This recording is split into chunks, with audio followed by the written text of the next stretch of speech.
끈적한 액체가 쏟아지는 소리가 고급 대리석 복도에 울려 퍼졌습니다. 68세 할머니 한 분이 바닥에 엎드려 계셨습니다.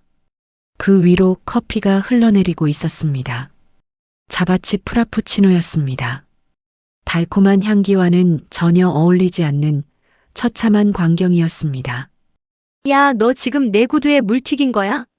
38살 여자의 목소리가 날카롭게 공간을 갈랐습니다. 이 늙은이가 죽으려고 환장했나? 여러분, 이 장면을 상상해 보십시오. 입주 보증금만 20억이 넘는 초호화 실버타운. 그곳의 복도에서 청소부 할머니 한 분이 무릎을 꿇고 계십니다.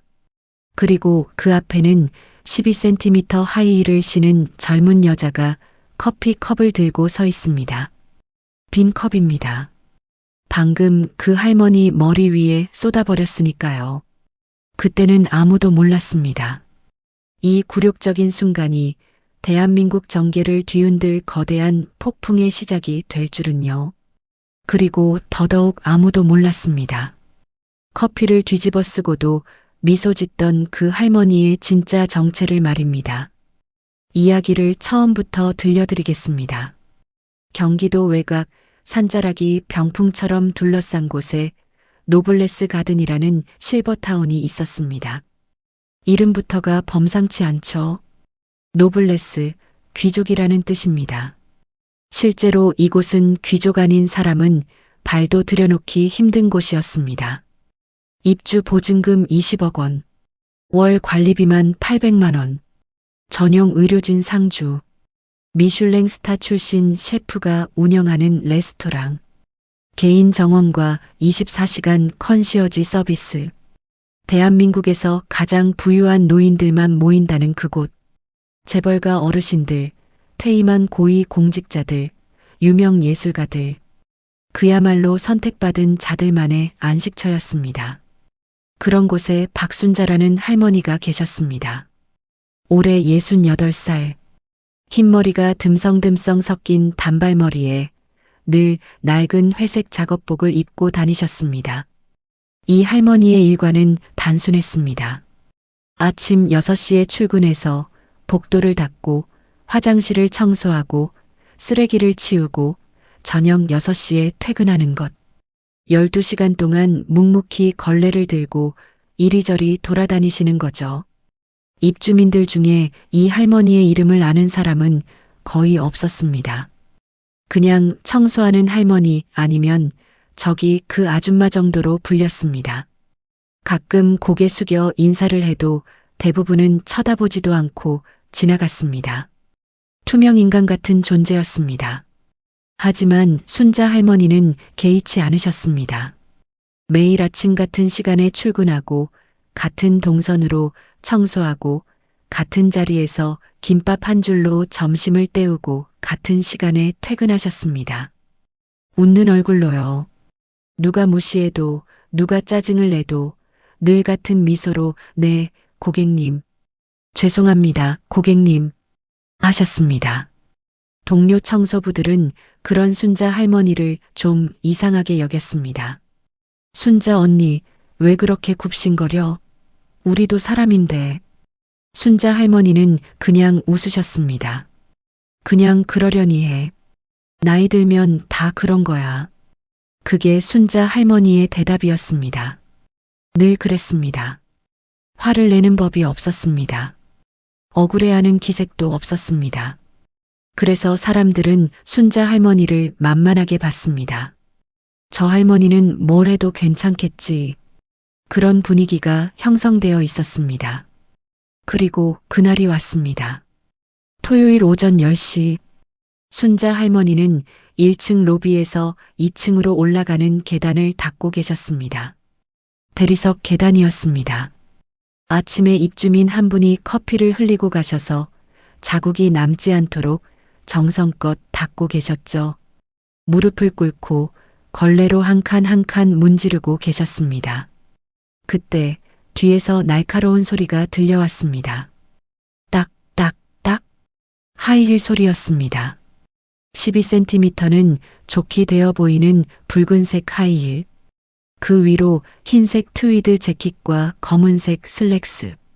손목에는 까르띠에 시계가 번쩍였고 손에는 에르메스 캘리백이 들려 있었습니다. 민지수, 38살. 이번 총선에 출마하는 지역구 유력 정치인 박현우 의원의 아내였습니다. 본인도 건설업계 거물의 딸이었고요. 그러니까 친정과 시댁 양쪽 모두 어마어마한 배경을 가진 여자였습니다. 민지수는 한 손으로 휴대폰 통화를 하면서 다른 한 손으로는 누군가의 팔을 잡아 끌고 있었습니다. 칠순이 넘어 보이는 노인이었습니다. 박현우 의원의 어머니, 그러니까 민지수의 시어머니였습니다. 그러니까 내가 지금 얼마나 바쁜데. 민지수가 전화기에 대고 소리쳤습니다. 시어머니 모시고 여기 오는 것만 해도 내 시간이 얼마나 드는 줄 알아? 치매 어르신 한 분 케어하는 게 얼마나 힘든 건지 당신은 모르잖아. 시어머니가 작은 목소리로 말했습니다. 지수야, 난 집에 가고 싶어. 아범이 보고 싶어. 어머니. 민지수가 통화를 끊고 시어머니를 향해 소리쳤습니다.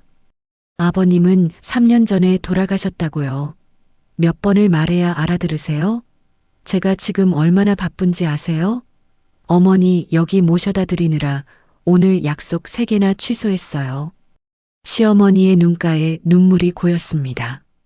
하지만 민지수는 아랑곳하지 않았습니다. 그녀의 관심사는 오직 하나, 빨리 이 귀찮은 짐을 맡기고 자신의 스케줄로 돌아가는 것이었습니다. 그런데 계단을 내려오던 민지수의 발이 뭔가를 밟았습니다. 축축한 걸레였습니다. 순자 할머니가 계단을 닦다가 옆에 놓아둔 걸레였습니다. 아! 민지수가 비명을 질렀습니다. 하이힐이 미끄러지면서 중심을 잃었습니다. 넘어지지는 않았지만 손에 들고 있던 커피가 튀었습니다. 흰색 트위드 재킷에 갈색 얼룩이 번졌습니다. 이게 뭐야? 민지수의 얼굴이 새빨갛게 달아올랐습니다. 그녀의 시선이 계단 아래에서 걸레를 들고 있는 순자 할머니에게 꽂혔습니다. 야, 너 지금 내 구두에 물 튀긴 거야? 순자 할머니가 황급히 일어섰습니다. 고객님, 죄송합니다. 바닥이 미끄러우니 조심하시라고. 입 닥쳐. 민지수가 소리쳤습니다. 어디서 청소부 따위가 말대꾸야?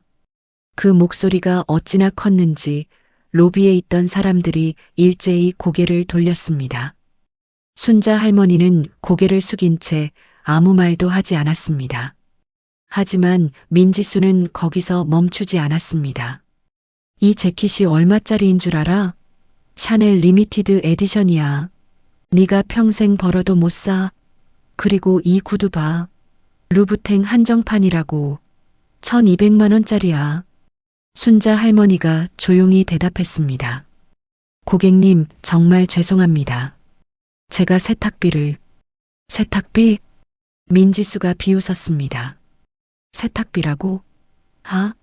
네 몸뚱이 다 팔아도 이 재킷 세탁비도 안 나와. 그때 로비 한쪽에서 누군가 달려왔습니다. 관리소장 김재호였습니다.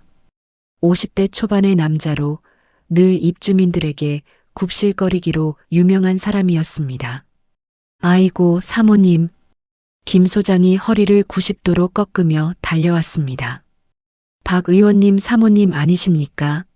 무슨 일이십니까? 민지수가 순자 할머니를 손가락으로 가리켰습니다.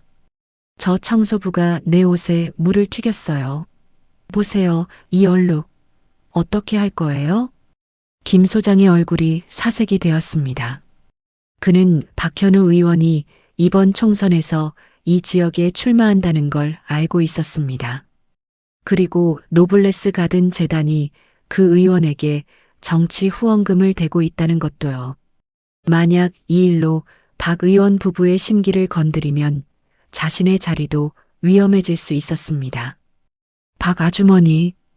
김 소장이 순자 할머니에게 소리쳤습니다. 당신 미쳤어? 당장 무릎 꿇고 사과 안 해? 순자 할머니가 조용히 고개를 들었습니다. 소장님, 규정상 청소 중에는 고객님이 우회하셔야 합니다. 표지판도 세워뒀고요. 제 잘못이 아닙니다. 순간 로비가 조용해졌습니다. 다들 놀란 표정이었습니다. 늘 고개 숙이고 네 하던 청소부 할머니가 처음으로 자기 목소리를 낸 겁니다. 민지수의 눈이 휘둥그레졌다가 금세 분노로 이글거렸습니다. 뭐라고? 그녀가 한 발짝 다가섰습니다. 지금 나한테 대드는 거야? 청소부 주제에? 순자 할머니는 물러서지 않았습니다. 사실을 말씀드린 겁니다, 고객님. 그 순간 민지수의 손이 번개처럼 움직였습니다. 철서? 뺨을 때린 건 아니었습니다. 대신 손에 들고 있던 커피컵을 순자 할머니 얼굴에 끼얹어 버린 겁니다.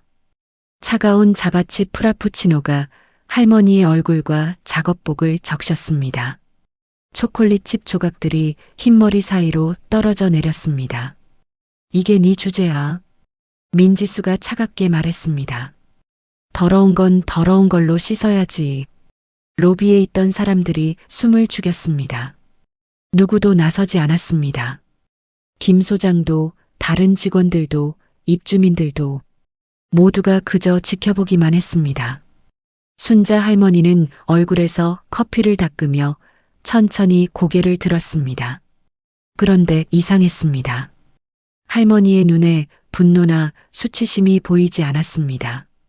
오히려 뭔가 다른 감정이 스쳐 지나갔습니다. 관찰하는 듯한, 기록하는 듯한 눈빛이었습니다. 하지만 그걸 알아챈 사람은 아무도 없었습니다. 민지수가 김 소장에게 말했습니다. 소장님, 저 노인네 오늘 당장 잘라요. 네? 아, 네. 안 그러면 나 내일 당장 우리 남편한테 말해서 여기 세무조사 넣을 거예요. 재단 후원금도 싹 다 끊고요. 김 소장의 얼굴이 하얗게 질렸습니다. 박 아주머니, 당장 짐 싸서 나가요. 해고야, 해고. 그가 순자 할머니에게 소리쳤습니다. 목소리가 떨리고 있었습니다. 두려움 때문인지 분노 때문인지 알 수 없었습니다. 순자 할머니는 아무 말 없이 김 소장과 민지수를 번갈아 봤습니다. 그리고 천천히, 아주 천천히 고개를 끄덕였습니다. 옅은 미소가 입가에 번졌습니다. 네, 알겠습니다. 그것이 할머니의 대답이었습니다. 민지수가 코웃음을 쳤습니다. 이제야 좀 사람 같네. 그녀가 지갑에서 10,000원짜리 한 장을 꺼내 순자 할머니의 얼굴 앞에 던졌습니다. 지폐가 바닥에 떨어졌습니다. 커피에 젖은 대리석 바닥 위에 말이죠. 가서 껌이나 사드셔. 노망난 할망구야. 민지수가 시어머니의 팔을 잡고 계단을 올라갔습니다. 하이힐 소리가 점점 멀어졌습니다. 딱, 딱, 딱. 로비에 남은 건 커피에 젖은 순자 할머니와 바닥에 떨어진 10,000원짜리 한 장뿐이었습니다. 여러분, 지금 이 장면을 상상해 보십시오. 68살 할머니가 커피를 뒤집어 쓰고 서 있습니다. 작업복은 흠뻑 젖었고 얼굴에서는 초콜릿 칩이 떨어지고 있습니다. 발밑에는 누군가가 던진 10,000원짜리가 있습니다. 주변 사람들은 모두 외면하고 있습니다. 만약 그 할머니가 여러분의 어머니라면요? 만약 여러분 자신이 그 자리에 있었다면요? 어떤 기분이 드셨을까요? 그때는 정말 아무도 몰랐습니다. 이 순간이 역사를 바꿀 사건의 시작이었다는 걸 말입니다. 순자 할머니는 청소 도구를 정리하고 조용히 건물을 나섰습니다. 뒤도 돌아보지 않았습니다. 커피에 젖은 작업복 그대로 정문을 지나 주차장으로 향했습니다. 주차장 한쪽 구석에 낡은 경차가 한 대 서 있었습니다. 10년은 좋게 된 것 같은 회색 모닝이었습니다. 할머니의 차였습니다. 적어도 다른 사람들은 그렇게 알고 있었습니다.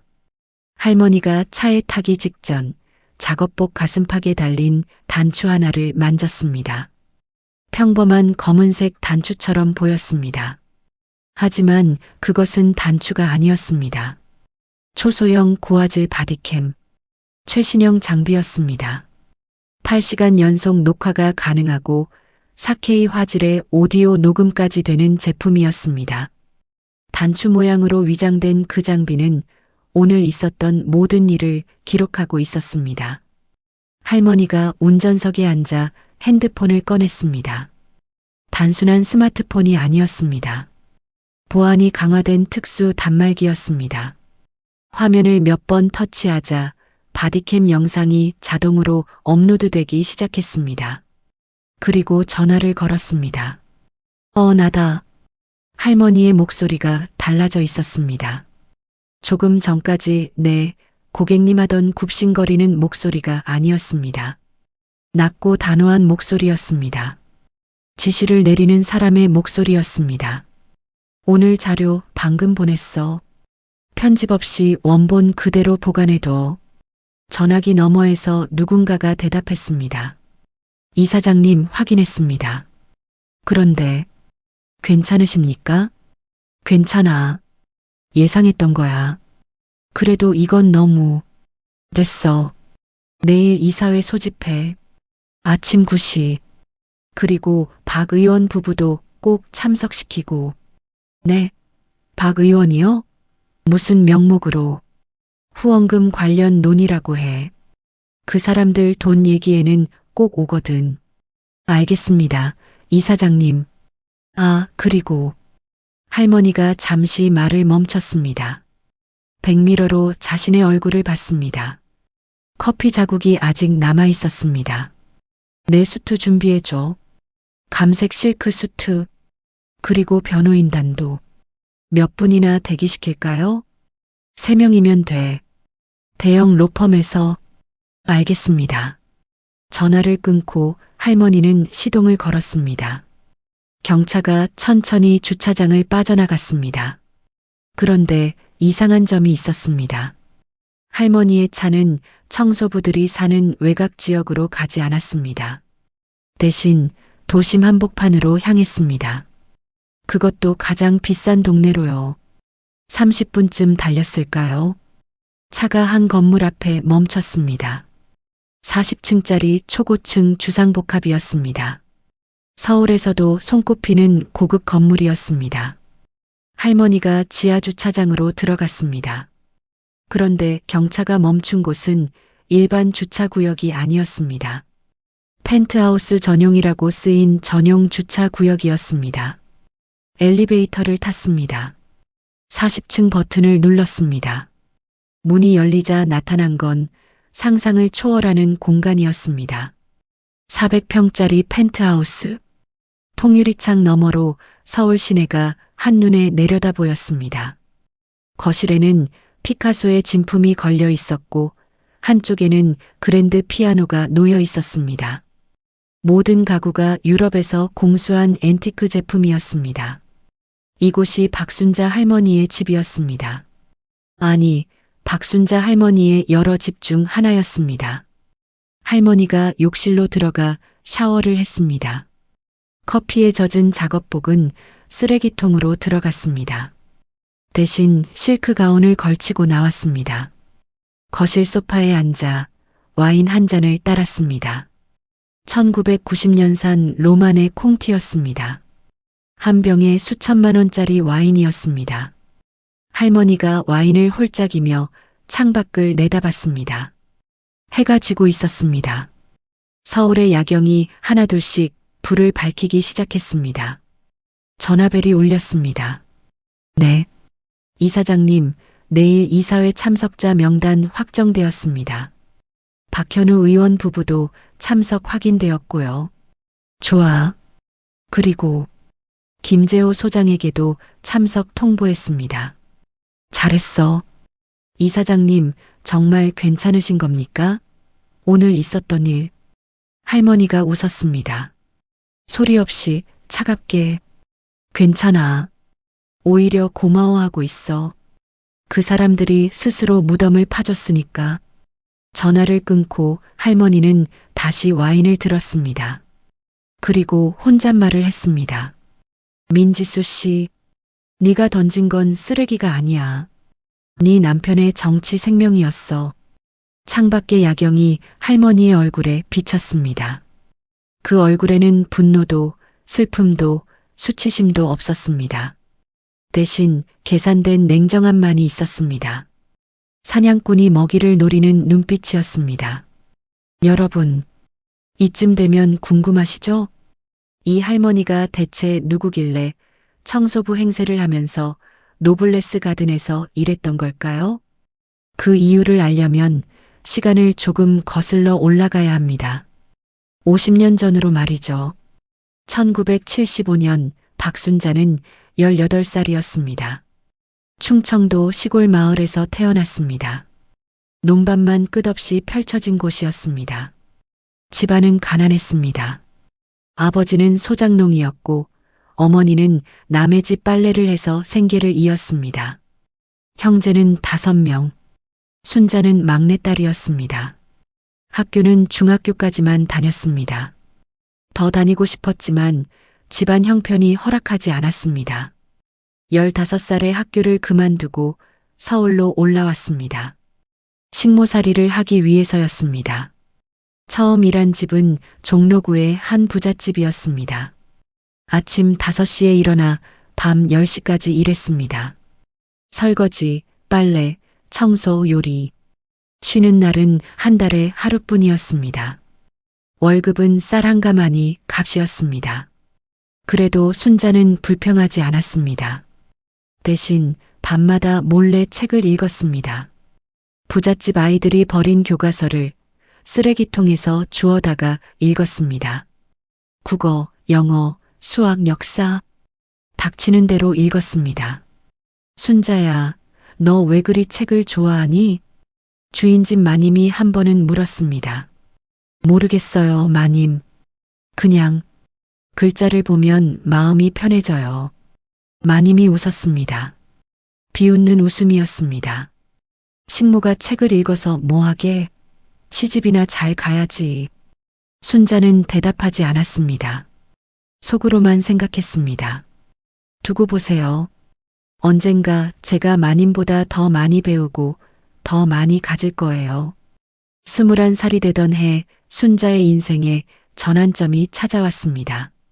식모살이를 하던 집의 아들이 운영하는 작은 무역회사에서 사무보조 자리가 났습니다. 순자가 똑똑하다는 걸 알고 있던 그 집 아들이 추천을 해준 겁니다. 순자는 그 기회를 놓치지 않았습니다. 낮에는 일하고 밤에는 야학에 다녔습니다. 검정고시를 봐서 고졸 학력을 땄습니다. 그리고 30살에는 방송통신대학에 입학했습니다. 경영학과였습니다. 무역회사에서 일하면서 순자는 사업의 흐름을 배웠습니다. 물건을 사고 파는 법, 협상하는 법, 사람을 다루는 법.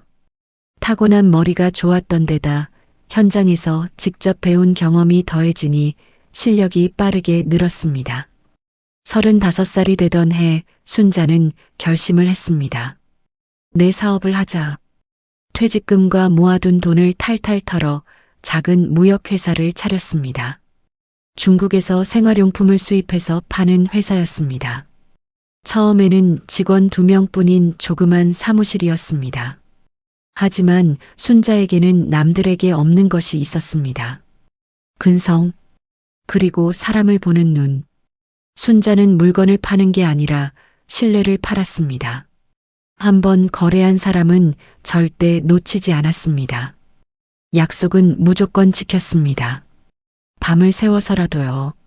점점 입소문이 퍼졌습니다. 박 사장은 믿을 수 있다는 말이 업계에 돌았습니다. 5년 뒤 순자의 회사는 직원 50명 규모로 성장했습니다. 10년 뒤에는 대기업들과 거래하는 중견기업이 되었습니다. 그리고 1997년 IMF 외환위기가 터졌습니다. 수많은 기업들이 쓰러졌습니다. 부도가 줄을 이었습니다. 그런데 순자의 회사는 살아남았습니다. 아니, 오히려 더 커졌습니다. 어떻게 된 걸까요? 순자는 위기가 올 걸 예감하고 있었습니다. 1년 전부터 현금을 확보하고 부채를 줄여왔습니다. 그래서 다른 회사들이 쓰러질 때 오히려 헐값에 인수할 수 있었습니다. 위기를 기회로 바꾼 겁니다. 2000년대가 되자 박순자는 대한민국에서 손꼽히는 여성 기업인이 되어 있었습니다. 무역업에서 시작해 물류, 유통, 부동산까지 사업을 확장했습니다. 개인 자산만 수천억 원에 달했습니다. 하지만 순자는 언론에 거의 나오지 않았습니다. 화려한 사교계에도 발을 들이지 않았습니다. 조용히 묵묵히 자신의 일만 했습니다. 그러다 60살이 되던 해 순자에게 큰 사건이 생겼습니다. 남편이 세상을 떠난 겁니다. 순자의 남편은 평범한 회사원이었습니다. 순자가 사업으로 크게 성공한 뒤에도 남편은 자신의 월급으로 생활했습니다. 둘 사이에 자녀는 없었습니다. 서로만 의지하며 40년을 살았습니다. 남편이 떠난 뒤 순자는 한동안 아무것도 하지 못했습니다. 사업도 손에 잡히지 않았습니다. 인생이 왜 이리 허무한지, 돈이 무슨 의미가 있는지 깊은 회의에 빠졌습니다. 그러던 어느 날 순자는 시골에 다녀왔습니다. 오랜만에 고향 땅을 밟은 겁니다. 고향 마을은 많이 변해 있었습니다. 논밭은 대부분 공장이나 창고로 바뀌어 있었습니다. 어린 시절 놀던 냇가는 메워져서 도로가 되어 있었습니다. 그런데 한 가지 변하지 않은 게 있었습니다. 마을 어귀에 있는 작은 양로원이었습니다. 순자가 어린 시절 그 양로원에는 할머니들이 많이 계셨습니다. 갈 곳 없는 노인들이 모여 사는 곳이었습니다. 순자의 어머니도 가끔 그곳에 음식을 가져다 드리곤 했습니다. 양로원은 여전히 그 자리에 있었습니다. 하지만 건물은 낡을 대로 낡아 있었습니다. 벽은 금이 가 있었고 지붕에서는 빗물이 새고 있었습니다. 안에 들어가 보니 노인들이 좁은 방에 다닥다닥 붙어 누워 계셨습니다. 난방도 제대로 안 되는 것 같았습니다. 순자는 원장에게 물었습니다. 여기 지원금이 안 나오나요? 원장이 한숨을 쉬었습니다. 정부 지원은 턱없이 부족하고 기부금도 끊긴 지 오래예요. 이대로 가다간 문을 닫아야 할 판입니다. 순자는 그날 밤 잠을 이루지 못했습니다. 나는 돈이 남아 돌아서 어디에 쓸지 모르는데 저 할머니 할아버지들은 춥고 배고프게 사시는구나. 그 생각이 머리를 떠나지 않았습니다. 다음 날 순자는 결심을 했습니다. 남은 인생 노인들을 위해 쓰자. 그렇게 해서 노블레스 재단이 탄생했습니다. 순자는 개인 재산 중 상당 부분을 출연해서 재단을 설립했습니다. 목적은 노인 복지였습니다. 전국의 낡은 양로원들을 지원하고 독거노인들에게 생필품을 전달하고 치매 노인 가족들을 상담하는 프로그램을 운영했습니다. 그리고 재단의 대표 사업으로 노블레스 가든을 지었습니다. 처음부터 초호화 실버타운으로 지을 생각은 아니었습니다. 하지만 순자는 계산이 빨랐습니다. 부유한 노인들에게 최고급 서비스를 제공하고 높은 비용을 받으면 그 수익으로 가난한 노인들을 도울 수 있다는 걸 알았습니다. 노블레스 가든의 입주비와 관리비는 모두 재단으로 들어갔습니다. 그리고 그 돈은 전국의 복지 사업에 쓰였습니다. 순자 자신은 재단에서 월급 한 푼 받지 않았습니다. 문제는 시간이 지나면서 생겼습니다. 노블레스 가든이 유명해지자 이상한 사람들이 꼬이기 시작한 겁니다. 정치인들이 접근해 왔습니다. 재단 이사 자리를 달라, 후원금을 돌려달라, 세금 문제를 봐달라. 온갖 요구가 들어왔습니다. 순자가 거절하면 뒤에서 압력을 넣었습니다. 국세청 조사가 들어오고 언론에 이상한 기사가 나고 내부에서도 문제가 생겼습니다. 재단 직원들 중 일부가 비리를 저지르기 시작했습니다. 입주민들에게 뇌물을 받고 서비스 업체들에게 리베이트를 요구하고 순자가 아무리 관리해도 조직이 커지니 통제가 어려웠습니다. 가장 큰 문제는 순자가 재단 일에만 집중하느라 현장을 직접 보지 못한다는 거였습니다. 보고서로만 상황을 파악하다 보니 실제로 무슨 일이 벌어지는지 알 수가 없었습니다. 그래서 순자는 결심을 했습니다. 직접 눈으로 보자. 청소부로 위장하고 노블레스 가든에 들어간 건 그래서였습니다. 재단 이사장 박순자는 1년 전 건강 문제로 요양 중이라는 공지를 띄우고 공식 석상에서 사라졌습니다. 그리고 박순자라는 평범한 이름의 청소부가 노블레스 가든에 입사했습니다. 얼마나 대담한 계획이었습니까? 자신이 세운 건물에서 자신이 고용한 직원으로 일하면서 모든 걸 직접 보고 듣는 겁니다. 처음에는 쉽지 않았습니다. 수십 년간 기업을 경영하던 사람이 갑자기 걸레를 들고 바닥을 닦아야 하니까요. 무릎이 아프고 허리가 끊어질 것 같았습니다. 하지만 순자는 포기하지 않았습니다. 그리고 1년 동안 많은 걸 봤습니다. 김재호 소장이 입주민들에게 아부하면서 정작 직원들은 하대하는 걸 봤습니다. 일부 직원들이 물품을 빼돌리는 걸 봤습니다. 입주민 가족들이 노인들을 어떻게 대하는지도 봤습니다. 특히 마음이 아팠던 건 버림받는 노인들이었습니다. 자녀들이 돈만 내고 면회도 안 오는 경우가 많았습니다. 어떤 노인은 6개월째 가족 얼굴을 못 봤습니다. 어떤 노인은 치매가 와도 가족들이 치료비 아깝다고 병원에 안 보냈습니다. 민지수처럼 시어머니를 짐짝 취급하는 사람도 봤습니다. 와서는 큰 소리치고 시어머니한테 짜증내고 직원들한테 갑질하고 순자는 이 모든 걸 기록했습니다. 바디캠으로요. 가슴에 단 단추 카메라로 1년 동안 모든 장면을 녹화했습니다. 증거를 모은 겁니다. 언젠가 쓸 날이 올 거라고 생각하면서요. 그리고 그날이 왔습니다.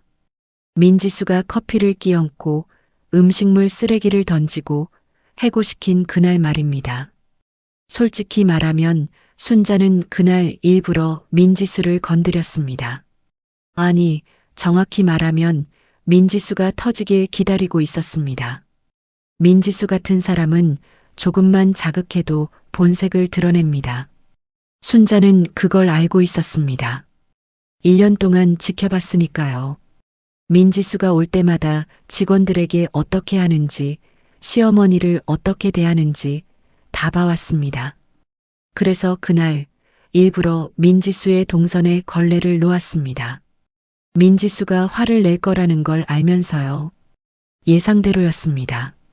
민지수는 폭발했습니다. 커피를 끼얹고 욕을 하고 해고시키고 순자가 원했던 모든 장면을 스스로 연출해 준 겁니다.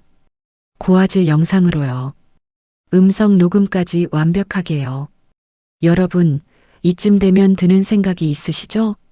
순자 할머니, 너무 계획적인 거 아냐? 복수를 위해 1년을 기다렸다고? 맞습니다. 순자 할머니는 처음부터 복수를 계획한 건 아니었습니다. 단지 현장을 보고 싶었을 뿐이었습니다. 하지만 1년 동안 청소부로 일하면서 순자의 마음속에 뭔가가 쌓였습니다. 분노. 이 사람들이 돈이 있다고 노인을 무시하고 직원을 무시하고 사람을 무시한다. 내가 세운 재단에서 내가 추구하는 가치가 짓밟히고 있다. 누군가는 이걸 바로 잡아야 한다. 민지수는 그 분노의 방아쇠를 당긴 사람이었습니다. 그날 밤 순자는 펜트하우스에서 혼자 와인을 마시며 생각했습니다. 그래, 이참에 확실하게 정리하자. 민지수만이 아니야. 저런 인간들이 왜 우리 재단 주변을 기웃거리는지, 왜 우리 직원들이 저런 대우를 받는지 다 밝혀내자.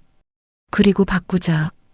처음 내가 이 재단을 세웠을 때의 마음으로 복수가 아니었습니다.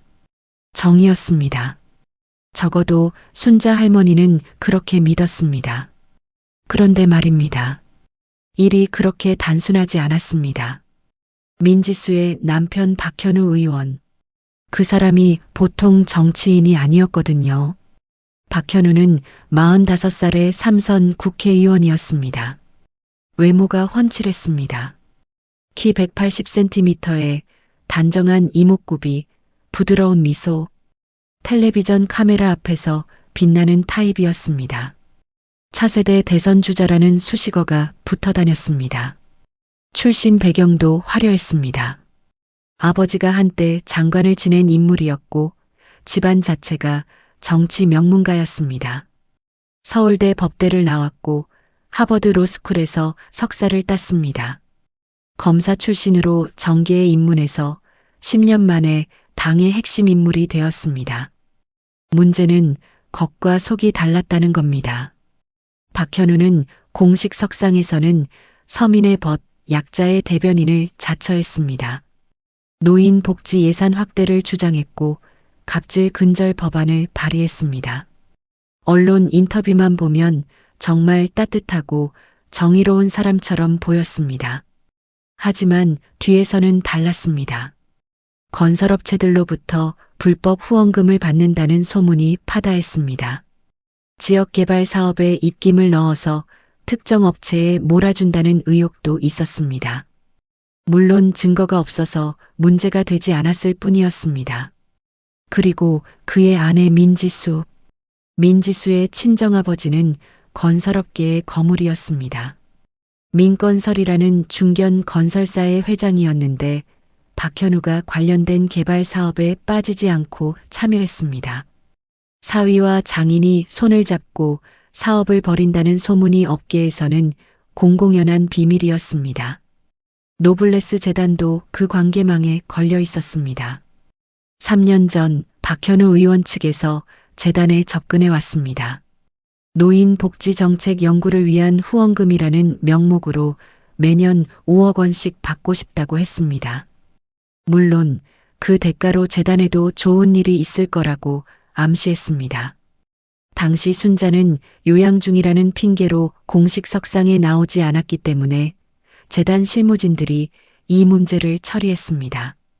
그리고 실무진은 박 의원의 요구를 거절하지 못했습니다. 아니, 거절하지 않았습니다. 정치 권력과 좋은 관계를 맺어두면 재단에 도움이 될 거라고 판단한 겁니다. 그래서 3년 동안 노블레스 재단은 박현우 의원 측에 매년 5억 원씩 총 15억 원의 후원금을 보냈습니다. 순자는 청소부로 위장해서 일하면서 이 사실을 알게 되었습니다. 분노했습니다. 자신이 노인 복지를 위해 세운 재단의 돈이 정치인의 주머니로 들어가고 있었던 겁니다. 그래서 더더욱 확실한 증거가 필요했습니다. 민지수 사건은 그 시작이었습니다. 민지수를 잡으면 박현우 의원의 꼬리를 잡을 수 있습니다. 박현우 의원의 꼬리를 잡으면 재단에 기생하는 모든 부패 세력을 뿌리 뽑을 수 있습니다.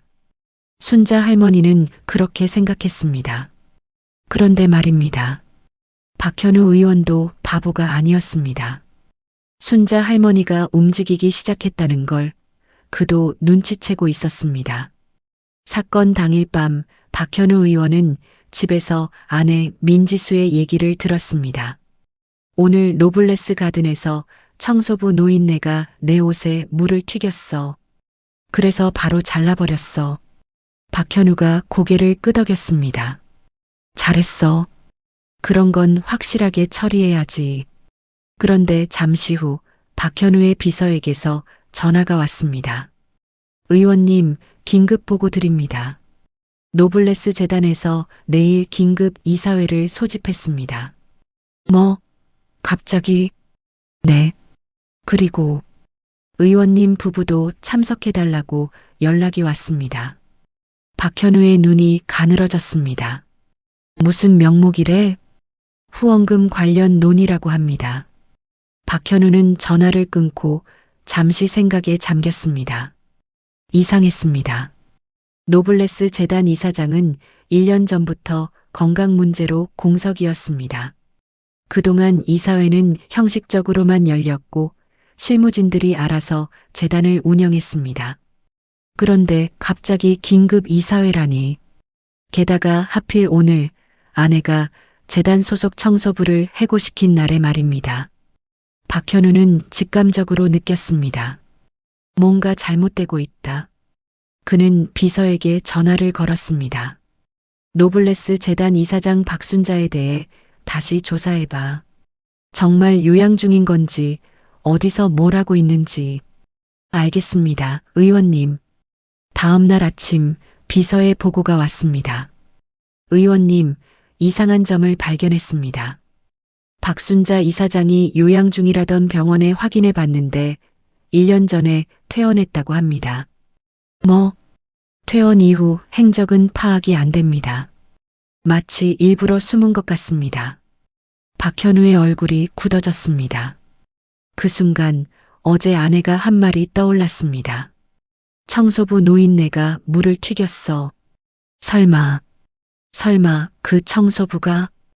박현우는 급히 김재호 관리소장에게 전화를 걸었습니다. 김 소장, 어제 해고된 청소부 있잖아. 그 사람 인적사항 좀 확인해봐. 네. 아, 그 박순자라는 할머니요? 뭐라고? 박순자요. 68세, 충청도 출신. 박현우는 전화기를 떨어뜨릴 뻔했습니다. 박순자. 노블레스 재단 이사장 이름이 박순자였습니다. 동명이인일 수도 있었습니다. 흔한 이름이니까요. 하지만 박현우의 직감은 그게 아니라고 말하고 있었습니다. 그는 다급하게 민지수에게 전화를 걸었습니다. 여보, 어제 내가 해고시킨 청소부 말이야. 그 사람 얼굴 기억나? 갑자기 왜? 그냥 평범한 늙은이였어. 흰머리에 단발이고 좀 말랐고. 혹시 사진 같은 거 찍어둔 거 있어? 사진? 아, 맞다. 내가 단톡방에 올린 사진 있잖아. 그 할머니 뒷모습. 박현우는 그 사진을 받아서 노블레스 재단 홈페이지에 올라와 있는 박순자 이사장 사진과 비교했습니다. 얼굴은 안 보였습니다. 뒷모습이니까요. 하지만 체형, 머리 모양, 어깨선 어딘가 닮아 있었습니다. 박현우는 손에 땀이 났습니다. 만약 그 청소부가 정말 재단 이사장이라면? 만약 어제 있었던 일이 전부 녹화되어 있다면? 그의 정치 생명이 끝날 수도 있었습니다. 서민의 벗을 자처하던 정치인의 아내가 청소부 노인에게 커피를 끼얹고 욕을 하고 해고시키는 영상. 그런 게 터지면 선거는 물 건너갔습니다. 아니, 선거만이 아니라 지금까지 쌓아온 모든 것이 무너질 수 있었습니다. 박현우는 결심했습니다. 이사회에 가서 상황을 파악하자. 그리고 필요하다면 어떤 수를 써서라도 이 일을 덮자. 아침 9시 노블레스 가든 이사회장. 박현우 의원은 아내 민지수와 함께 당당하게 들어섰습니다. 아직 확실한 건 아무것도 없었습니다. 설마 재단 이사장이 청소부로 위장하고 있었을 리가 없다고 박현우는 스스로를 안심시켰습니다. 회의실에는 이사진 10여 명이 앉아 있었습니다. 재계 인사들, 전직 관료들, 다들 긴장한 표정이었습니다. 무슨 일인지 모르니까요. 박현우가 자리에 앉으며 말했습니다. 이사장님이 오랫동안 공석이라 들었는데 오늘 드디어 뵙는 건가요? 우리 집사람이 어제 여기서 좀 불미스러운 일이 있었다는데 사과부터 받아야겠습니다. 그때 회의실 문이 열렸습니다. 한 여성이 들어왔습니다. 감색 실크 수트를 입은 68살의 여성이었습니다. 어제의 낡은 회색 작업복은 온데간데 없었습니다. 굽었던 등은 쭉 펴져 있었고 범접할 수 없는 카리스마가 몸 전체에서 뿜어져 나왔습니다. 그녀의 뒤로는 대형 로펌 변호사 3명이 줄지어 들어왔습니다. 민지수가 의자에서 벌떡 일어났습니다. 당신 어제 그 청소부, 여기가 어디라고 들어와? 여성이 미소를 지었습니다. 어제 커피를 뒤집어 쓰면서도 지었던 그 옅은 미소였습니다. 여기가 어디냐고? 그녀가 천천히 말했습니다. 내 집이지. 내가 만든 내 재단이니까. 박현우 의원의 얼굴이 사색이 되었습니다. 그의 예감이 맞았던 겁니다. 회의실 안이 순식간에 얼어붙었습니다. 박순자 이사장이 자리에 앉자 비서실장이 이사진 앞에 명함을 돌렸습니다. 노블레스 재단 설립자 및 이사장 박순자. 민지수의 손이 떨렸습니다. 명함을 집어들었다가 다시 놓았습니다. 이게 현실인지 믿기지 않는다는 표정이었습니다. 이게 무슨... 박현우 의원이 재빨리 상황을 수습하려 했습니다. 이사장님, 오랜만에 뵙습니다. 건강이 많이 회복되신 것 같아 다행입니다. 그가 억지 미소를 지으며 말했습니다. 어제 저희 집사람이 실례를 했다면 사과드립니다. 워낙 성격이 급해서... 성격이 급해서요? 순자가 천천히 말했습니다. 급한 성격 때문에 사람 머리에 커피를 끼얹나요? 급한 성격 때문에 음식물 쓰레기를 던지나요? 음식물 쓰레기요? 그건 좀 과장이... 박현우가 말을 하다 말았습니다. 순자가 리모컨을 들었기 때문입니다. 회의실 정면에 설치된 대형 스크린이 켜졌습니다. 영상이 재생되기 시작했습니다. 마이너스. 화면 속에서 민지수가 소리치고 있었습니다. 야, 너 지금 내 구두에 물 튀긴 거야? 이 늙은이가 죽으려고 환장했나? 카메라 앵글은 아래에서 위로 바닥에 엎드린 사람의 시점이었습니다. 민지수의 얼굴이 화면 가득 잡혔습니다. 분노로 일그러진 표정, 경멸에 찬 눈빛. 어디서 청소부 따위가 말대꾸야? 그리고 커피를 끼얹는 장면. 이게 네 주제야. 더러운 건 더러운 걸로 씻어야지. 이어서 김재호 관리소장이 달려오는 장면. 박 아주머니, 당신 미쳤어? 당장 무릎 꿇고 사과 안 해? 소장님, 규정상 청소 중에는 고객님이 우회하셔야 합니다. 뭐라고? 박 아주머니, 당장 짐 싸서 나가요. 해고야, 해고. 그리고 가장 충격적인 장면이 나왔습니다. 민지수가 음식물 쓰레기 봉투를 들고 있었습니다. 근처 쓰레기통에서 집어든 것 같았습니다. 이것도 받아. 봉투가 날아가 순자 할머니의 발밑에 떨어졌습니다. 봉투가 터지면서 음식물 찌꺼기가 사방으로 튀었습니다. 더러운 것끼리 노니까 좋아? 냄새나는 내 몸뚱이랑 딱 어울리네. 이거 싹 다 핥아서 치워놔. 알았어? 영상이 멈췄습니다. 회의실이 쥐 죽은 듯 조용했습니다. 이사진들의 얼굴이 굳어 있었습니다. 충격과 경악 그리고 혐오가 뒤섞인 표정이었습니다. 민지수의 얼굴은 새하얗게 질려 있었습니다. 이건 조작이야. 편집한 거야. 그녀가 소리쳤습니다. 원본 맞습니다. 순자의 옆에 앉은 변호사가 차분하게 말했습니다. 초소형 바디캠으로 녹화된 영상이며 음성 파형 분석 결과 조작이나 편집의 흔적이 없습니다. 디지털 포렌식 전문 기관의 감정서도 준비되어 있습니다. 박현우 의원이 손으로 이마를 짚었습니다. 이사장님 잠깐 이야기를 하시죠. 이 영상을 왜 여기서 틀으시는 겁니까? 왜냐고요? 순자가 박현우를 똑바로 쳐다봤습니다. 박 의원님, 당신 부인이 저한테 한 말 기억하세요?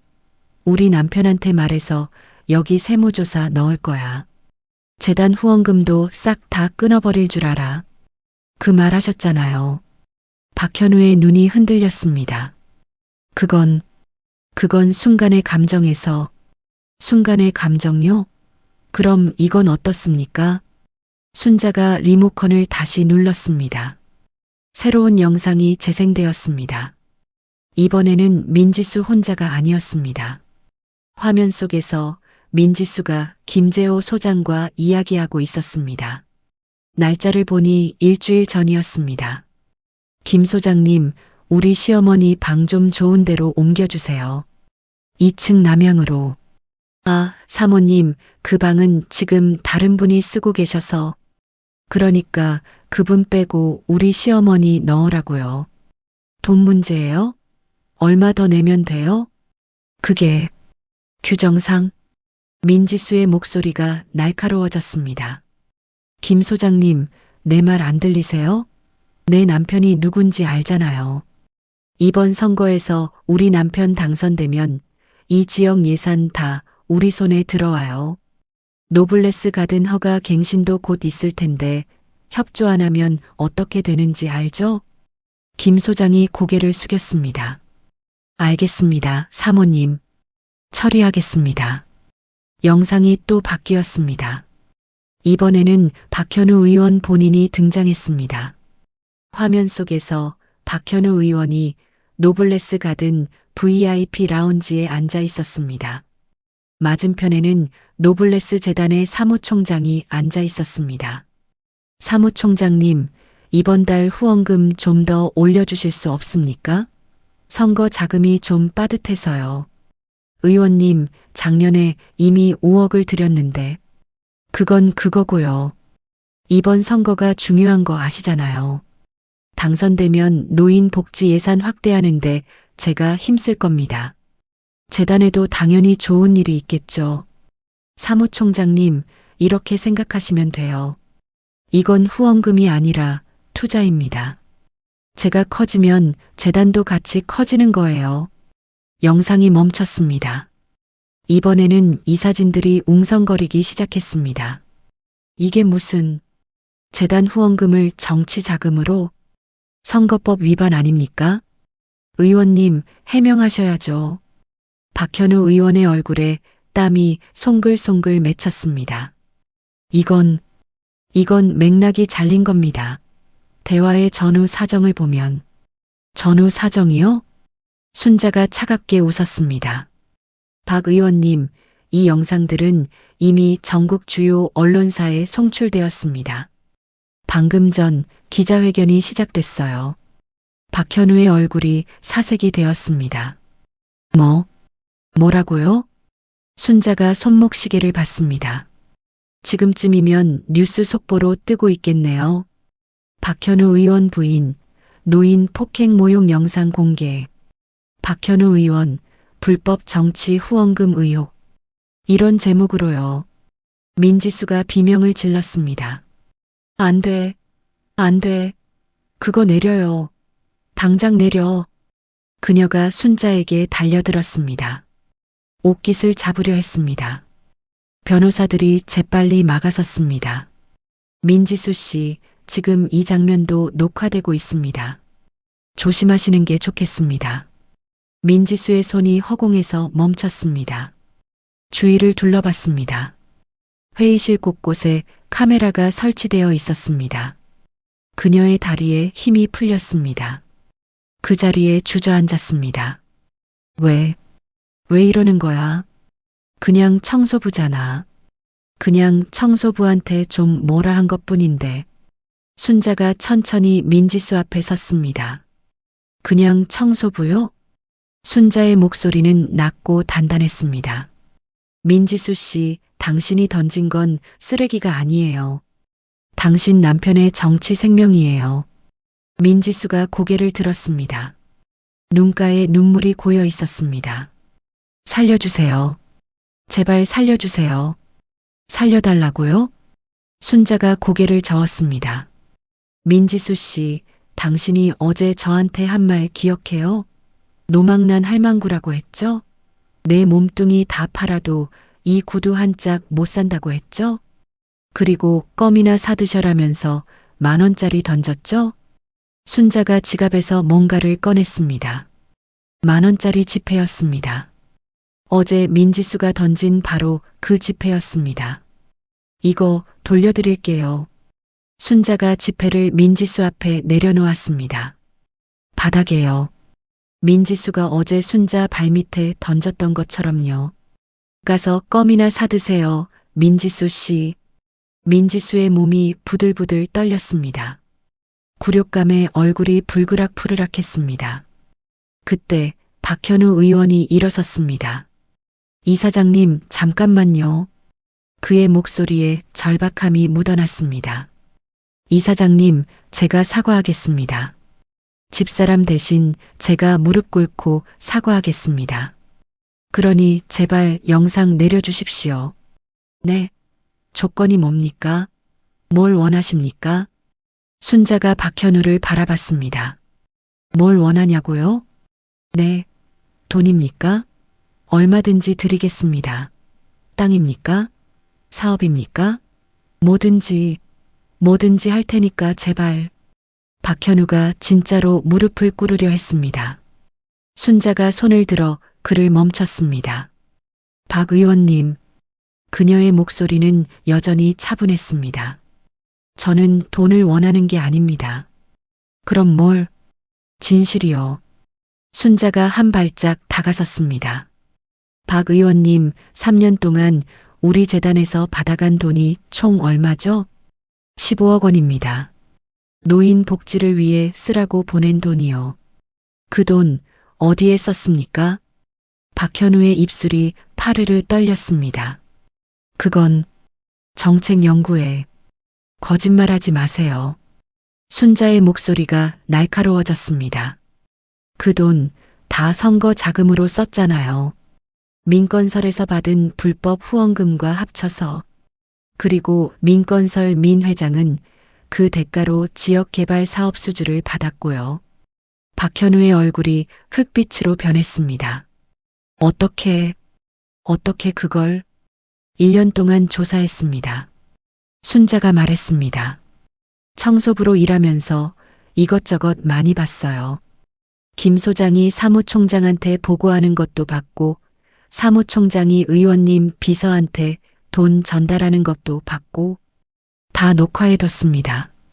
박현우가 비틀거렸습니다. 이건 함정이야. 함정이요? 순자가 피식 웃었습니다.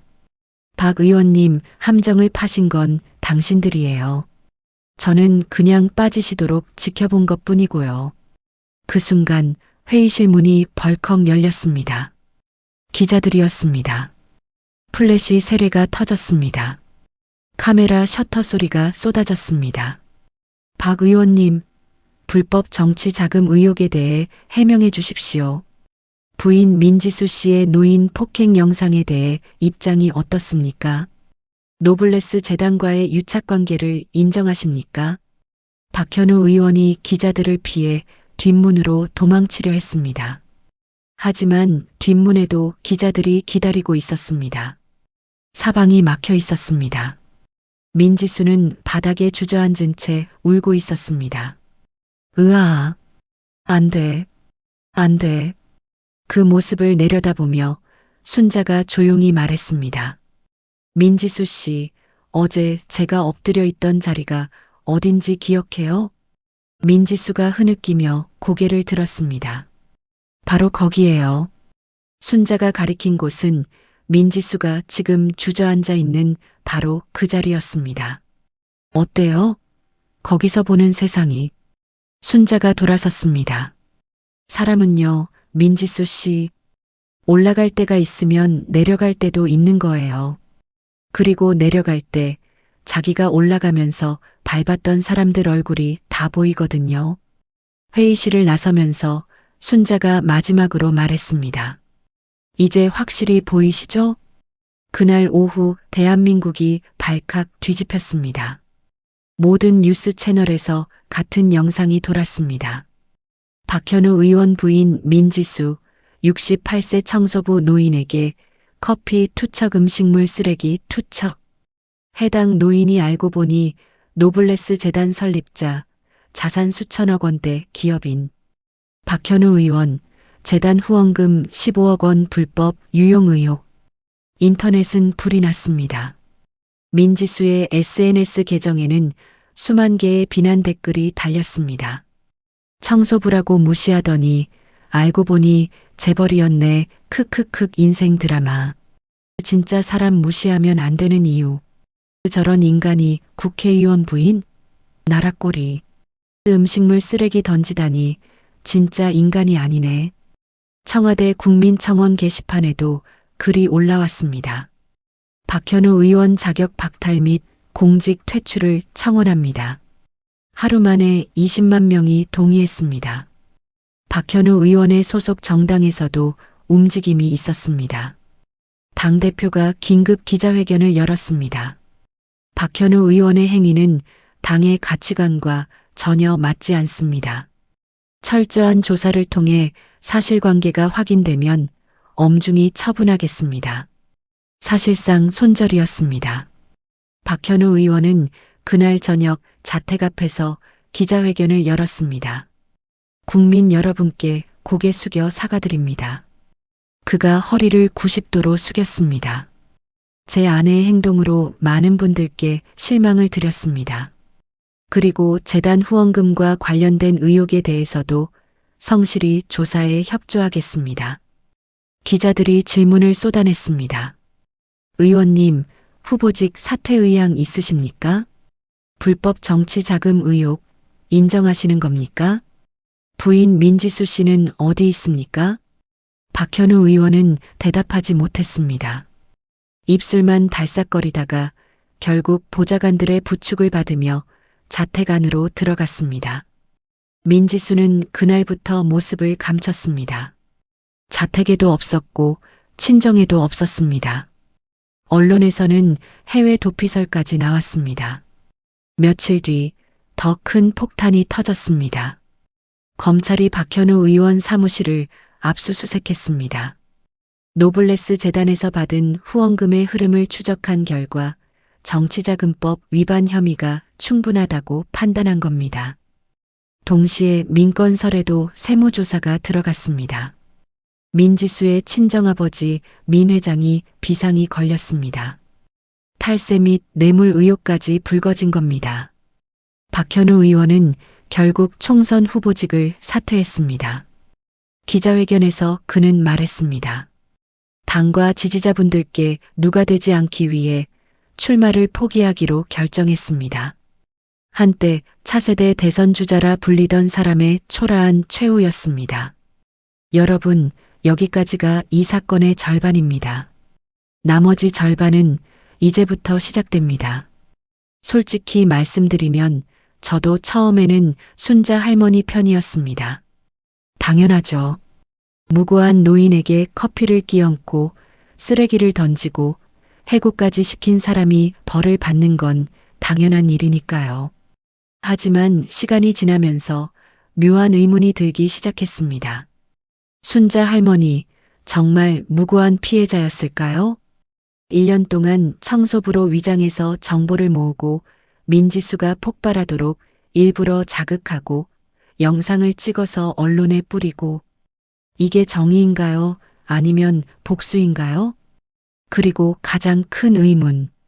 순자 할머니는 이 모든 일의 결과를 예상하고 있었을까요? 민지수의 삶이 어떻게 되는지, 박현우 의원의 가족이 어떻게 되는지, 그리고 박현우 의원의 어머니, 그러니까 민지수의 시어머니가 어떻게 되는지. 그 할머니 기억하시죠? 치매 초기 증상이 있어서 민지수한테 끌려다니던 그 할머니요. 이 사건의 진짜 비극은 여기서부터 시작됩니다. 사건이 터지고 2주가 지났습니다. 박현우 의원은 검찰 조사를 받으며 집에 칩거해 있었습니다. 민지수는 여전히 행방불명이었습니다. 언론은 매일같이 새로운 의혹을 쏟아냈습니다. 그런데 그 와중에 아무도 신경 쓰지 않는 사람이 한 명 있었습니다. 박현우 의원의 어머니 이정순 여사였습니다. 75살.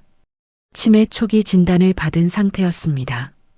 민지수가 노블레스 가든에 모셔다 놓으려던 바로 그분이었습니다. 사건이 터지자 이정순 여사의 입주는 당연히 취소되었습니다. 노블레스 가든 측에서 영구 출입 금지 조치를 내렸으니까요. 문제는 그 뒤였습니다. 박현우 의원은 검찰 조사와 언론 대응에 정신이 없었습니다. 민지수는 사라졌습니다. 민지수의 친정 쪽도 세무조사로 난리였습니다. 아무도 이정순 여사를 돌보지 않았습니다. 한 달이 지났습니다. 이정순 여사의 치매 증상이 급격히 악화되었습니다. 익숙하지 않은 환경, 돌봐주는 사람의 부재, 심리적 충격, 모든 것이 겹쳤습니다. 하루가 멀다 하고 상태가 나빠졌습니다.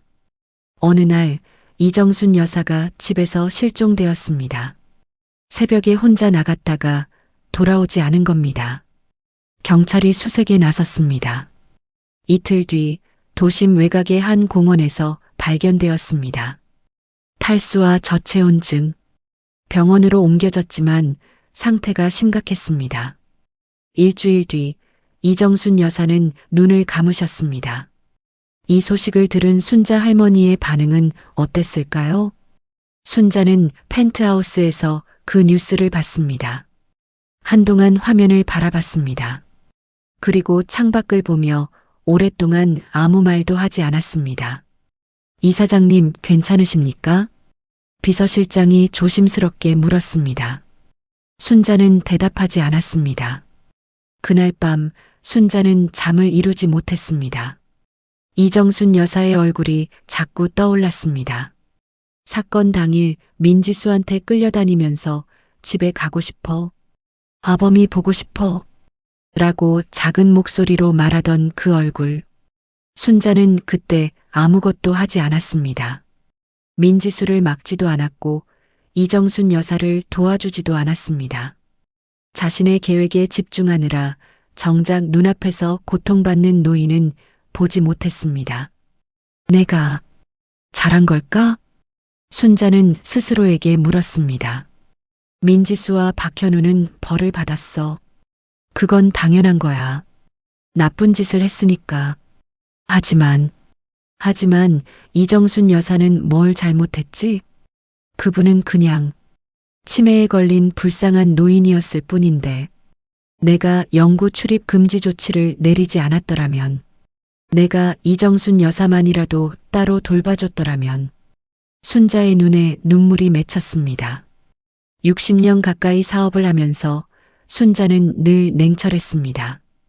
감정에 휘둘리지 않았습니다. 필요하면 냉혹한 결정도 내렸습니다. 하지만 이번에는 달랐습니다. 자신이 정의라고 믿었던 행동이 무고한 사람의 목숨을 앗아간 겁니다. 며칠 뒤 순자는 이정순 여사의 빈소를 찾았습니다. 조용히 아무도 모르게. 빈소에는 사람이 거의 없었습니다. 박현우 의원과 민지수 그리고 몇몇 친척들 뿐이었습니다. 순자가 들어서자 박현우 의원이 눈을 들었습니다. 얼굴이 많이 수척해져 있었습니다. 눈 밑에 다크서클이 짙게 깔려 있었고 수염도 정리하지 않은 것 같았습니다. 이사장님, 박현우가 일어섰습니다. 분노의 기색이 역력했습니다. 이사장님께서 여기 왜 오셨습니까? 순자는 대답하지 않았습니다. 대신 영정사진 앞에 무릎을 꿇었습니다. 뭐 하시는 겁니까? 박현우가 소리쳤습니다. 당신 때문에 우리 어머니가 돌아가셨어요. 당신이 영구 출입 금지를 시키지 않았더라면 어머니는 제대로 된 돌봄을 받으셨을 거예요. 순자가 고개를 들었습니다. 박 의원님 말씀이 맞습니다. 저 때문입니다. 순자가 다시 고개를 숙였습니다. 이정순 여사님께 진심으로 사죄드립니다. 박현우가 말을 잇지 못했습니다. 이게 무슨 상황인지 이해가 안 되는 표정이었습니다. 순자가 일어섰습니다. 박 의원님, 저는 당신과 당신 부인이 한 일에 대해서는 사과하지 않습니다. 그건 당신들이 저지른 잘못이고 응당한 대가를 치러야 합니다. 하지만 이정순 여사님은 달랐습니다. 그분은 아무 잘못이 없었어요. 그런 분을 함께 벌하다니 저의 오만이었습니다. 순자가 박현우를 똑바로 바라봤습니다. 박 의원님, 저는 노인 복지를 위해 재단을 세웠습니다. 모든 노인이 존엄하게 여생을 보내길 바라는 마음으로요. 그런데 정작 저의 행동이 한 노인의 목숨을 앗아갔네요. 박현우의 눈에 눈물이 고였습니다.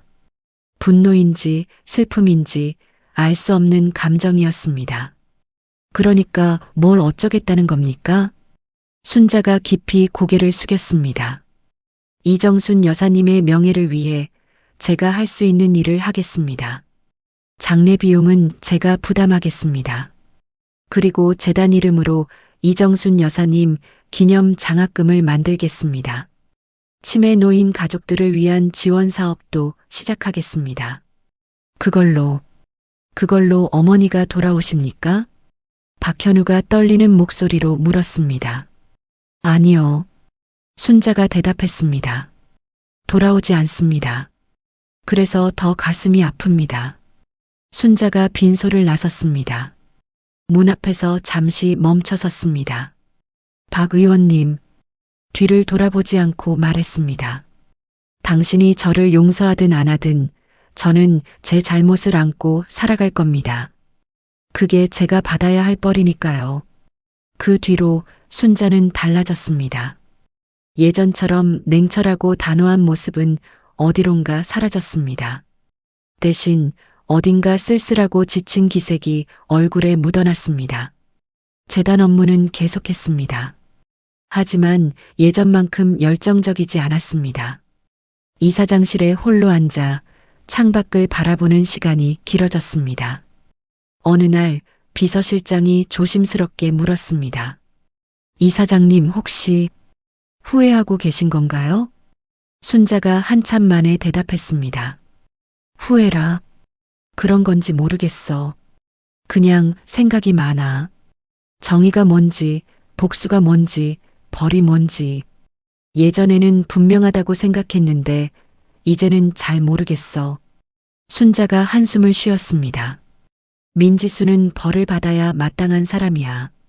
그건 틀림없어. 하지만 그 벌이 이정순 여사에게까지 미칠 줄은 나도 몰랐어. 이사장님 잘못이 아닙니다. 이정순 여사님을 돌봐야 할 건 가족들이었잖아요. 그렇지. 가족들이 돌봤어야지. 순자가 고개를 저었습니다. 하지만 나도 그 가족들 중 한 명이었어. 넓은 의미에서는. 네. 노블레스 가든은 내가 만든 곳이야. 그곳에 사는 모든 노인은 넓게 보면 내 책임 아래 있는 사람들이야. 내가 영구 출입 금지를 시킨 순간 이정순 여사를 버린 거야. 순자의 눈가에 눈물이 맺혔습니다. 사람을 벌하는 건 쉬워. 하지만 그 벌의 결과까지 책임지는 건 어렵더라. 그로부터 한 달 뒤 순자는 기자회견을 열었습니다. 노블레스 가든 로비에서였습니다. 저는 오늘 2가지를 발표하려고 합니다. 순자가 말을 시작했습니다. 첫째, 이정순 여사님의 유가족에게 진심으로 사과드립니다. 제 행동이 이정순 여사님께 간접적으로 해를 끼쳤습니다. 이에 대해 책임을 통감합니다. 기자들이 웅성거렸습니다. 둘째, 저는 노블레스 재단 이사장직에서 물러나겠습니다. 더 큰 웅성거림이 일었습니다. 저는 이 재단을 노인들의 안식처로 만들고 싶었습니다. 하지만 저의 행동으로 인해 한 노인이 세상을 떠나셨습니다. 그런 제가 계속 이 자리에 있는 건 맞지 않다고 판단했습니다. 기자들이 질문을 쏟아냈습니다. 이사장님, 민지수 씨와 박현우 의원의 행동은 명백한 잘못 아닙니까? 그걸 폭로한 게 왜 잘못인가요? 순자가 잠시 생각했다가 대답했습니다. 잘못을 폭로한 건 잘못이 아닙니다. 하지만 그 방식과 결과에 대해서는 저도 책임이 있습니다. 저는 민지수 씨의 잘못을 세상에 알리면서 정작 그 주변에 있던 무고한 사람은 챙기지 못했습니다. 그게 제 한계였습니다. 그러면 민지수 씨와 화해하신 건가요? 순자가 고개를 저었습니다. 화해요? 아니요, 그건 아닙니다. 민지수 씨가 저에게 한 일은 용서할 수 없습니다. 그건 변하지 않아요. 그런데 왜? 그냥 정의가 이렇게 복잡한 거라는 걸 늦게 깨달았을 뿐입니다. 순자가 쓸쓸하게 웃었습니다. 나쁜 사람을 벌하는 건 쉬워요. 하지만 그 벌이 나쁜 사람한테만 가도록 하는 건 어렵더라고요. 현실에서는 말이에요. 기자회견이 끝난 뒤 순자는 노블레스 가든을 걸었습니다. 1년 전 청소부로 처음 이곳에 왔던 날이 떠올랐습니다. 그때는 진실을 밝히자, 정의를 구현하자, 그런 생각으로 가득했습니다. 지금은 달랐습니다. 진실을 밝히긴 했습니다. 정의도 구현했습니다. 민지수와 박현우는 벌을 받았습니다. 하지만 그 과정에서 이정순 여사가 돌아가셨습니다. 순자는 정원 벤치에 앉았습니다. 내가 잘한 걸까? 못한 걸까? 아직도 답을 모르겠습니다. 어쩌면 이 세상에는 깨끗한 정의 같은 건 없는지도 모릅니다. 누군가를 벌하면 반드시 다른 누군가가 상처받습니다. 진실을 밝히면 반드시 누군가의 삶이 무너집니다. 그렇다고 가만히 있으면 나쁜 사람들은 계속 나쁜 짓을 합니다. 이게 세상이라면 우리는 어떻게 살아야 하는 걸까요? 사건이 마무리되기까지는 1년이 더 걸렸습니다. 박현우 의원은 검찰 수사 끝에 기소되었습니다. 정치자금법 위반, 배임 혐의였습니다. 재판 결과 징역 3년에 집행유예 5년을 선고받았습니다. 정치 생명은 사실상 끝났습니다. 민지수는 해외로 도피했다가 6개월 뒤 체포되어 귀국했습니다. 폭행죄와 모욕죄로 기소되어 벌금형을 선고받았습니다. 형사처벌은 가벼웠지만 사회적 낙인은 무거웠습니다. 어디를 가도 그 갑질녀로 불렸습니다. 민지수의 친정, 민건설도 무사하지 못했습니다. 세무조사 결과 수백억 원대 탈세가 적발되었습니다. 민 회장은 법정에 섰고 회사는 급격히 기울었습니다. 노블레스 가든의 관리소장 김재호는 파면되었습니다. 퇴직금 대신 손해배상 청구 소송이 들어갔습니다. 그는 업계에서 완전히 퇴출당했습니다. 이렇게 보면 나쁜 사람들은 다 벌을 받은 셈입니다. 하지만 순자 할머니는 마음이 편하지 않았습니다. 이사장직에서 물러난 뒤 순자는 조용히 살았습니다. 펜트하우스를 팔고 작은 아파트로 이사했습니다. 화려한 생활도 정리했습니다. 대신 사회공헌 활동에 집중했습니다. 자신의 이름을 내세우지 않고 조용히요. 치매 노인 가족 지원 프로그램을 만들었습니다. 이정순 여사처럼 가족에게 버림받는 노인이 없도록요. 독거노인 돌봄 서비스를 확대했습니다. 혼자 사는 노인들이 외롭게 세상을 떠나지 않도록요. 그리고 노블레스 가든에는 새로운 현판이 걸렸습니다. 이곳에 들어오는 모든 이는 존엄하며 이곳을 가꾸는 모든 손길은 고귀하다. 순자 할머니가 직접 쓴 글귀였습니다. 어느 날 순자 할머니에게 편지 한 통이 왔습니다. 발신인은 박현우 의원이었습니다. 편지에는 이렇게 쓰여 있었습니다. 이사장님께 오랜만에 연락드립니다. 솔직히 말씀드리면 저는 아직도 이사장님을 용서하지 못했습니다. 어머니를 잃은 슬픔은 시간이 지나도 사라지지 않더군요. 하지만 최근에 생각이 좀 바뀌었습니다. 이사장님 말씀처럼 어머니를 돌봐야 할 사람은 저와 집사람이었습니다. 저희가 제대로 하지 못했습니다. 그 책임은 저희에게 있습니다. 그리고 솔직히 집사람이 이사장님께 한 짓은 변명의 여지가 없습니다. 제가 그동안 정치에만 몰두하면서 집사람이 어떤 사람이 되어가고 있는지 몰랐습니다. 아니, 알면서도 외면했습니다. 이사장님께서 그걸 세상에 알리지 않으셨더라면 집사람은 평생 그렇게 살았을 겁니다. 어쩌면 더 큰 사고를 쳤을지도 모릅니다. 그런 의미에서 이사장님께 감사드려야 할지도 모르겠습니다. 이상한 말이죠? 하지만 진심입니다. 저는 이제 정치에서 완전히 손을 뗐습니다. 작은 마을에서 농사를 짓고 있습니다. 돈이나 권력에 대한 욕심은 없어졌습니다. 그냥 조용히 살고 싶습니다. 집사람도 치료를 받고 있습니다. 심리 상담이요. 많이 힘들어하지만 조금씩 나아지고 있습니다. 이사장님도 건강하시길 바랍니다. 박현우 올림.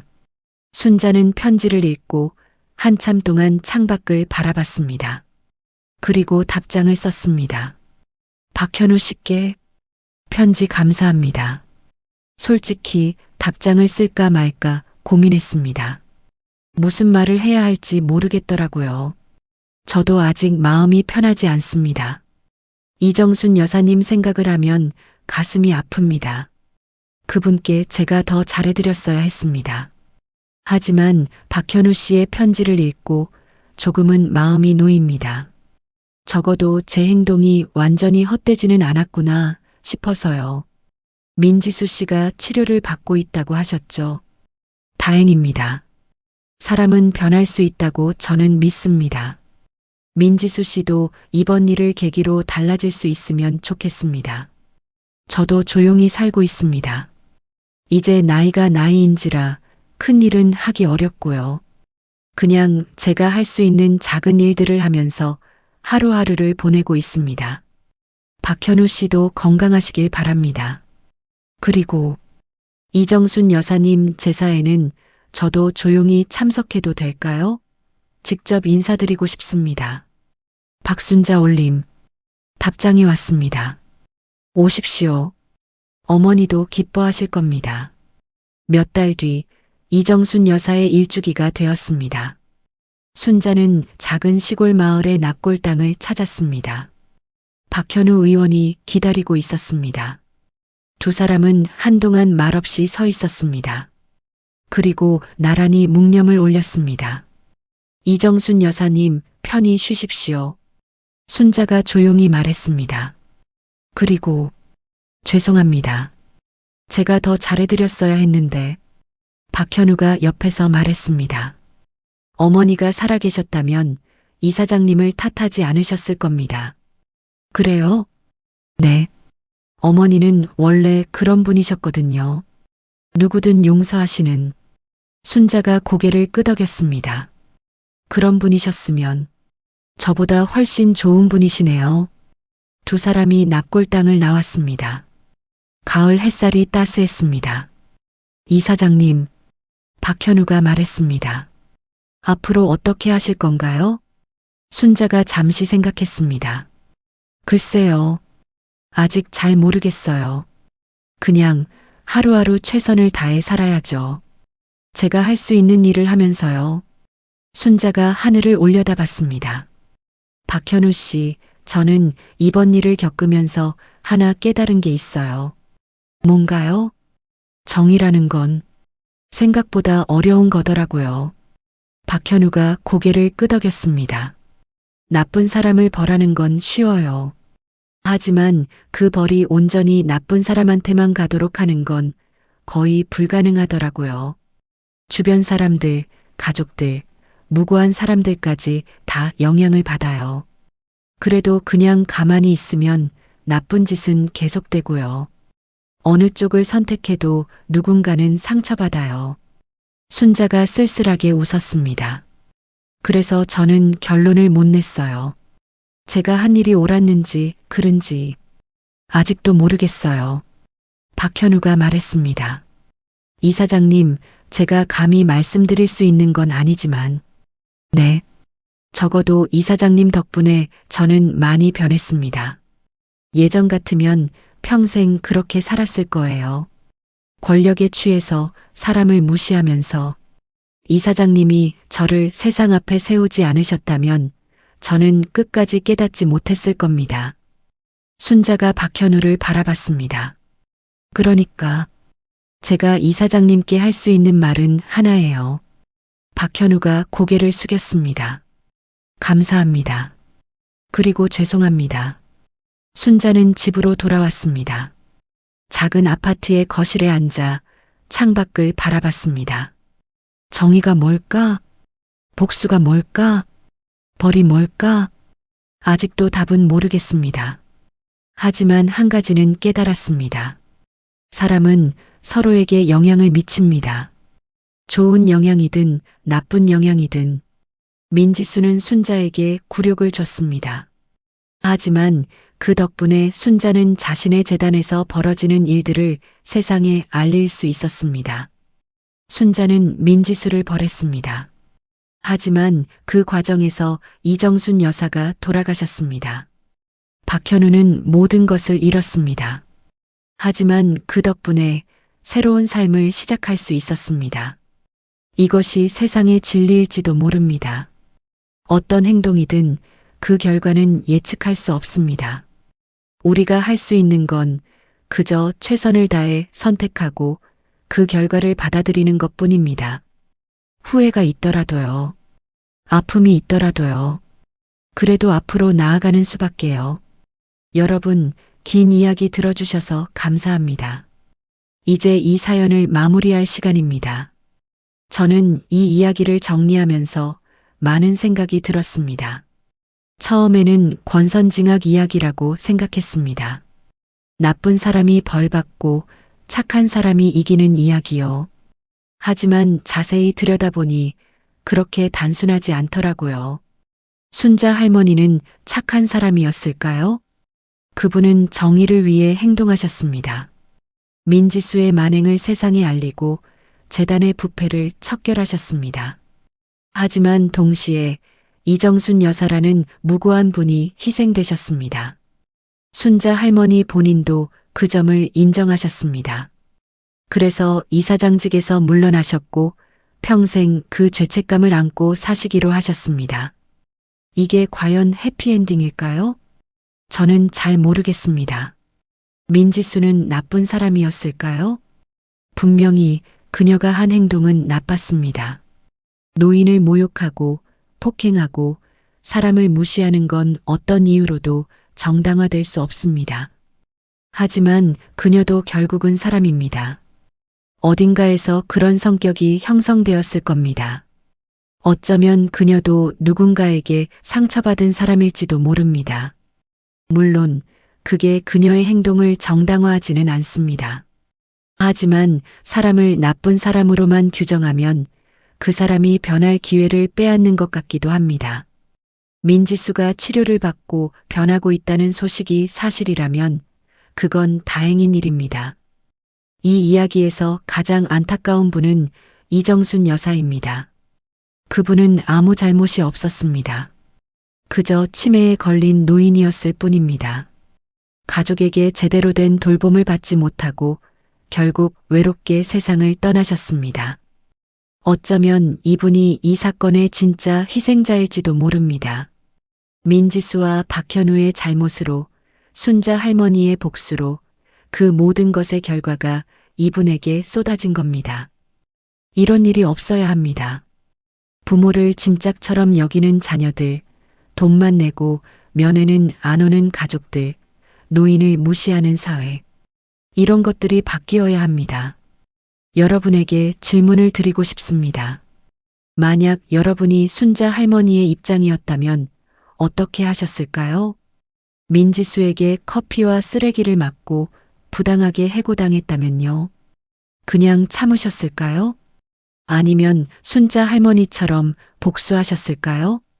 복수를 하셨다면 이정순 여사 같은 희생자가 나왔을 때 어떻게 하셨을까요? 책임을 지셨을까요?